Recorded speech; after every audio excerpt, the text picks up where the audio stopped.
সাংবাদিক শ্যামল দত্ত, মোজাম্মেল বাবু ও ঘাতক দালাল নির্মূল কমিটির সভাপতি শাহরিয়ার কবিরের ৭ দিনের রিমান্ড মঞ্জুর করেছেন আদালত। বৈষম্য বিরোধী আন্দোলন চলাকালীন সময়ে ভাসানটেক ও রমনা এলাকায় ফজলুল ও লিজা হত্যা মামলায় তাদের ১০ দিনের রিমান্ড চায় পুলিশ। এর আগে ময়মনসিংহ ও রমনা এলাকা থেকে তাদের গ্রেফতার করা হয়। এছাড়াও সাবেক পুলিশের আইজিপি আব্দুল্লাহ আল মামুন ও শহীদুল ইসলামকে আরও ৭ মামলায় গ্রেফতার দেখানো হয়েছে।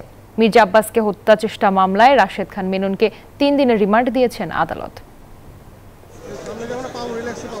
বৈষম্য বিরোধী আন্দোলন চলাকালীন ভাসানটেকে যুবক ফজলুল হত্যা মামলায় শ্যামল দত্ত, রমনায় লিজা হত্যা মামলায় মোজাম্মেল হক বাবু ও শাহরিয়ার কবিরকে অভিযুক্ত করে ১০ দিনের রিমান্ড আবেদন করেন তদন্ত কর্মকর্তারা। দুই পক্ষের শুনানি শেষে ৩ জনকে ৭ দিন করে রিমান্ড মঞ্জুর করেন বিচারক সানাউল্লাহর আদালত। রাষ্ট্রপক্ষের আইনজীবী বলেন, শেখ হাসিনার স্বৈরাচার হওয়ার পেছনে এদের ব্যাপক সহযোগিতা রয়েছে।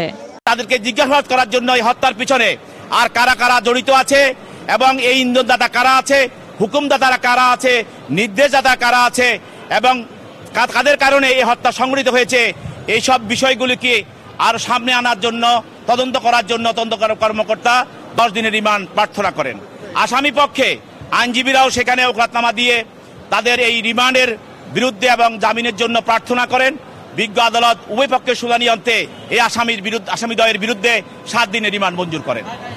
শক্তের আরেক নাম, একদম ইউনিক স্ট্রাকচারাল ডিজাইনের কসমিক ডোর, থেকে ৫০ বছরেরও বেশি। কসমিক ডোর। আসামি পক্ষের আইনজীবীর দাবি, এই ঘটনায় কোনো সম্পৃক্ততা না থাকলেও রাজনৈতিক কারণে হয়রানির জন্যই তাদের রিমান্ডে নেওয়া হয়েছে।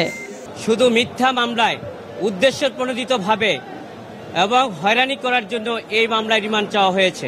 এছাড়াও ২০১৮ সালে মির্জা আব্বাসকে হত্যা চেষ্টা মামলায় রাশেদ খান মেননকে ৩ দিনের রিমান্ড দিয়েছেন আদালত। নতুন ৭ মামলায় গ্রেপ্তার দেখানো হয়েছে পুলিশের সাবেক ২ আইজিপিকে।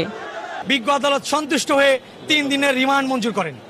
শহীদুল ইসলাম এবং আব্দুল্লাহ আল মামুন, ওনাদেরকে উত্তরা পশ্চিম থানার কয়েকটি মামলায় এর মধ্যে সোন অ্যারেস্ট দেখানো হয়েছে।